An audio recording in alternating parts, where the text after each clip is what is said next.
I've always been small for my age. Being in 8th grade and looking like I could pass for a 5th grader wasn't exactly a confidence booster. But what I lacked in size, I made up for in skill. You see, my dad runs a Brazilian jiu-jitsu school. He's been teaching me since I could walk, always saying, it's not the size of the dog in the fight, it's the size of the fight in the dog. I never thought I'd have to use what he taught me at school. I mean, sure, I'd fantasized about taking down the mean girls who whispered about me in the hallways, but I'm not violent by nature. That all changed one day in early spring. I was at my locker, minding my own business, when this huge 12th grader came up to me. He'd been eyeing me for days, and it gave me the creeps. He started flirting with me, suggesting we go somewhere quiet together. I politely declined, saying I needed to get to class. I tried to walk away, but he blocked my path. He persisted, saying he just wanted to talk. I told him no and asked him to leave me alone. He wouldn't budge. For 5 whole minutes, he kept at it, getting more and more aggressive. I was starting to panic, looking around for a teacher or anyone who could help. That's when he did it. He grabbed my chest. Everything my dad taught me kicked in at once. I didn't even think, I just reacted. First, a kick to the groin. As he doubled over, I followed up with an uppercut that would have made my dad proud. And to finish it off, I brought my elbow down hard on the back of his neck. He dropped like a sack of potatoes, out cold in less than a second. I stood there shaking as a crowd gathered. Someone must have called the principal because next thing I knew, I was being escorted to the office. They called my parents, and the bullies too. When my dad arrived, he took one look at me and knew something was wrong. He asked what happened and if I was okay. I told him everything. His face turned red, but not at me. He assured me that I did exactly what he taught me to do and that he was proud of me. The bullies' parents arrived soon after and they were furious. The bullies' mom accused me of attacking their son and demanded my expulsion. The bullies' dad chimed in, saying their boy was in the hospital because of me. The principal looked uncomfortable, shifting in his seat. He suggested that, given the severity of the situation, it might be best if I found another school. My dad exploded at this suggestion. He couldn't believe they wanted to punish me for defending myself against sexual assault. The principal tried to explain their zero-tolerance policy for violence, but my dad countered by asking about their policy on sexual harassment and protecting students. The argument went back and forth. The bullies' parents kept demanding I be punished, the principal kept trying to appease them, and my dad kept getting angrier. Finally, my dad had enough. He laid down an ultimatum. I was staying at the school, and the bully was leaving. He gave them 2 choices. The bully could leave quietly and immediately, or we would escalate the situation by suing for sexual assault and going after both the school and the family. The room went silent. The principal's face went pale. He backtracked, saying perhaps they'd been hasty and needed to review the situation more thoroughly. The bully's mom couldn't believe it, insisting their son was the victim. My dad shut that down quickly, calling their son a predator who assaulted a girl half his size and telling them to be thankful we weren't pressing charges. In the end, the school backed down. They expelled the bully and dropped all punishment against me. As we left the office, my dad put his arm around me. He told me how proud he was, that I had stood up for myself, and showed that creep that size doesn't matter when you've got skill and courage. From that day on, no one at school ever messed with me again. I have Tourette's syndrome, attention deficit disorder, and obsessive-compulsive disorder. My tics made me an easy target for bullies, and I spent most of my school days trying to become invisible. The only bright spots in my life were my pets. We had 3 dogs and 2 cats, all rescues. They were my best friends, the ones who got me through each day. I'd wake up every morning just to see their wagging tails and hear their happy barks. One of our dogs, a sweet little thing we'd saved from neglectful neighbors, was especially close to my heart. She had some health issues that required regular vet checkups. One day, my mom brought her to school so we could take her straight to an appointment after classes ended. That's when everything changed. Mom had stepped away to use the restroom, leaving me alone with my dog for just a few minutes. I should have known better than to let my guard down, even for a moment. The school bully and his cronies spotted us almost immediately. The bully approached us, mockingly asking if I had a new toy for them to play with. He called me a cruel name, referring to my condition. I pleaded with him, explaining that my dog was very sick and begging him to leave her alone.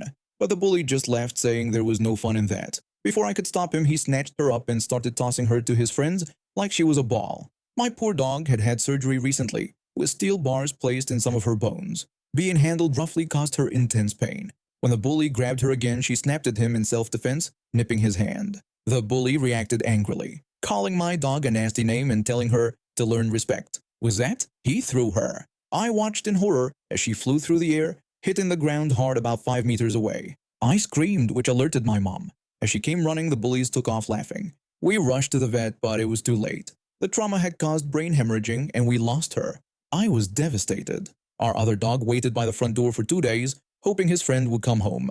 I tried to report what happened, but the bully was popular and his parents were friends with the principal. Nothing came of it. That's when something in me snapped. The quiet, shy kid was gone. In his place was someone filled with rage and a burning desire for justice. I started working out every morning before school, building my strength and confidence. I made a few friends for the first time. Most importantly, I cultivated an image as the perfect student, kind, helpful, and completely incapable of hurting anyone. For 3 years, I played the long game. I waited until everyone saw me as the model of innocence. Then I struck. The bully had a sports scholarship. It was his whole future, the only thing he really cared about. So that's what I targeted. I spread some carefully worded rumors, making sure the right people heard about what he'd done to my dog.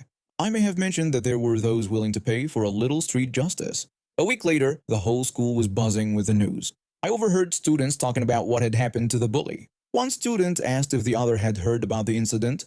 The second student replied, saying they'd heard someone had attacked the bully and severely injured his leg. The someone had used a hammer, smashing the bully's leg so thoroughly that the bone shattered into more than 5 pieces. His leg couldn't be saved. No more sports, no more scholarship, no more bright future. And me? I was above suspicion. After all, I was a nice kid who never held a grudge. The teacher's favorite student who would never dream of hurting anyone. Sometimes I wonder if I went too far. But then I remember my dog's yelp of pain, the look in her eyes as she took her last breath, and I know I'd do it all over again in a heartbeat. They say revenge is a dish best served cold. Well, I waited 3 years to serve mine, and let me tell you, it was absolutely delicious.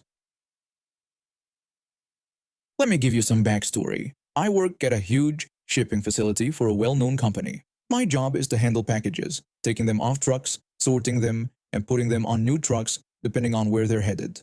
I mainly work with the delivery trucks that bring packages to homes and small businesses. Each package has a barcode and a label showing the address, which part of our facility it goes to, and which truck it should be loaded onto. We used to have small scanners to scan the barcodes. This helped us avoid putting packages on the wrong trucks or dealing with packages that didn't belong in our area. Enter my former supervisor, let's call him Mr. Micromanager. This guy was the ultimate control freak. He'd constantly watch us work, crossing his arms and staring to make us work faster. He'd tell us to grab all our packages as they came to us on the conveyor belt, even though any we missed would just loop back around. He'd insist we load big packages right away, even though it made it harder to move around and place other packages. Sometimes he'd even jump into our trucks to rearrange things his way. Mr. Micromanager had us all in a group chat where he'd compare our work speeds based on how many packages we scanned. I guess he thought it would make us work harder, but honestly, none of us cared. He was always going on about how we needed to scan every package and aim for 0 mistakes. One day, my scanner broke down. I asked Mr. Micromanager for help, but instead of fixing it or giving me a new one, he just told me to keep loading trucks without scanning. This wasn't allowed, so I started stacking packages in front of the trucks to scan later when I got a working scanner. But Mr. Micromanager came by and told me to just load them normally without scanning. That evening, he messaged the group chat, listing out our speeds with me at the bottom. He went on about how we needed to make sure we scanned everything before loading. The next day, he even came to talk to me about my mistakes. I was furious, but I was still new and didn't feel comfortable arguing with him. I just made a mental note to always scan, no matter what. Fast forward a few months, Mr. Micromanager was leaving for a new job and training his replacement. During his last week, my scanner broke again. Just like before, he told me to keep loading without scanning. This time I smiled and nodded, but I started stacking packages in front of the trucks instead. Soon, Mr. Micromanager came back with a trainee. He asked me what I was doing. I told him I was stacking my packages. He told me to keep loading my trucks. I refused, saying I wouldn't load them without a scanner. I'll admit, I was done with his nonsense by this point. My voice was shaky as I tried to control my anger. The trainee tried to calm things down. He suggested I keep stacking and promised they'd get me a scanner right away. But Mr. Micromanager interrupted. Mr. Micromanager demanded that I load the trucks immediately. I simply refused. We went back and forth like this for a while before I finally told him to get it to me in writing, as I wasn't going to risk getting fired over this. This seemed to make him even angrier. He asked if I wanted him to get the head supervisor, trying to intimidate me. I told him to go ahead. He stormed off with the trainee. A few minutes later, the trainee came back with a scanner, apologizing and telling me to get back to work. I didn't see Mr. Micromanager for the rest of the day or for the rest of his final week. I guess he finally realized he couldn't push me around anymore.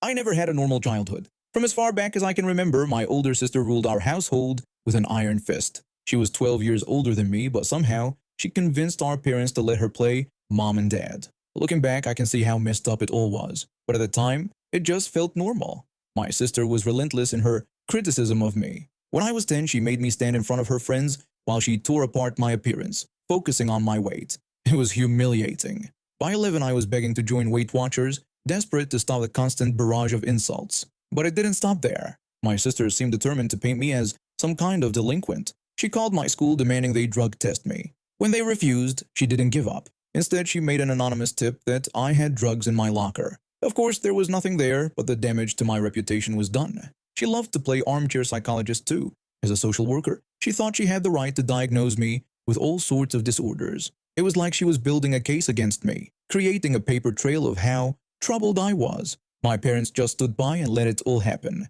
They were so under her thumb that they couldn't or wouldn't stand up for me. When my sister got married and had a son, I thought things might get better. I was 16 and living with them because my parents couldn't take me in. But instead of improving, everything got worse. She made my life a living hell, trying to force me out. I ended up couch surfing and even sleeping in parks some nights. But here's where her entitlement really showed. Even though she'd driven me out, she still expected me to come to her house every day after school to babysit my nephew. For free, of course. And if I refused, she threatened to have me committed, waving those fake diagnoses in my face. My sister would demand that I come to her house right after school to look after her son. When I tried to explain that I didn't even live there anymore and was sleeping on friends' couches, she dismissed my concerns. She threatened that if I didn't show up, she'd make sure I ended up somewhere much worse than a friend's couch. She reminded me of the tests we did and warned that with one phone call she could have me locked up for good. I was terrified. She and my parents had drilled it into my head that I could never talk to outsiders about what was happening. They said I'd be taken away and put in foster care, which they painted as a fate worse than death. So I kept quiet and did what I was told. This went on for years, decades even. I put up with the abuse, the control, the manipulation. It wasn't until I was 45 that I finally reached my breaking point. My father and I had made peace with his role in everything before he passed away, and that gave me the strength I needed to start breaking free. I went low contact with my sister, only maintaining the bare minimum of communication to stay informed about our mother's care. She has dementia now, and I wanted to make sure she was okay. But other than that, I was done. Then, a few months ago, everything changed. During one of our rare calls about our mother's health, my sister dropped a bombshell. She told me her husband had cancer, a rare type, and the doctors didn't think he was going to make it. I felt a pang of sympathy, but I squashed it down. She continued, saying she didn't know what she was going to do. She explained that she could barely see, her son hardly ever visited, and her best friend had just died.